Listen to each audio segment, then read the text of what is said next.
প্ৰথম কথা আমি সঁচাকৈয়ে খুব দুঃখিত যে যোৱা সময়ছোৱাত যি এক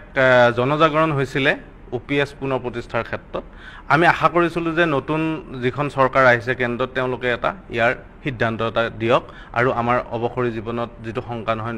মানে নোহোৱা কৰক কিন্তু দুৰ্ভাগ্যবশতঃ ভাৰতৰ এই বাজেটত এইবাৰ একেবাৰে ৰিফ্লেক্ট নহল বৰং 4% কৈ অধিক কৰ্তন কৰা হ'ব কৰ্মচাৰীসকলৰ দৰমহাৰ পৰা হেতু ক্ষেত্ৰত আমি তীব্ৰ প্ৰতিক্ৰিয়া প্ৰকাশ কৰিছো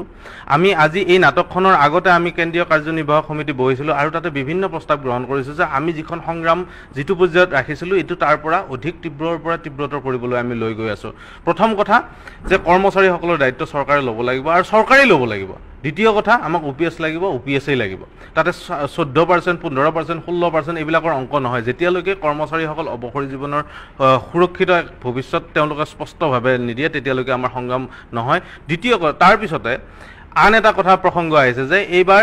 এনেকুৱা এটা পৰিৱেশ সৃষ্টি কৰিছে যে ভাৰতৰ জনসাধাৰণৰ অৰ্থনৈতিক অৱনতি নোহোৱাকৈ কেনেকৈ NPS টো সলিউশন কৰিব পাৰি তেনেকৈ এটা NPS টো ভাৰতৰ জনসাধাৰণৰ অৰ্থনৈতিক অৱনতিৰ ক্ষেত্ৰত কাৰক নহয় হেতু আমি বাৰে বাৰে প্ৰতিষ্ঠা কৰি আছো আৰু পুনৰ কওঁ যে এনেকুৱা ধৰণৰ দুমুখীয়া চৰিত্ৰ যাতে চৰকাৰে নলয় তেওঁলোকে যাতে স্পষ্টভাৱে এটা ধাৰণা দিয়ে যে কৰ্মচাৰীসকল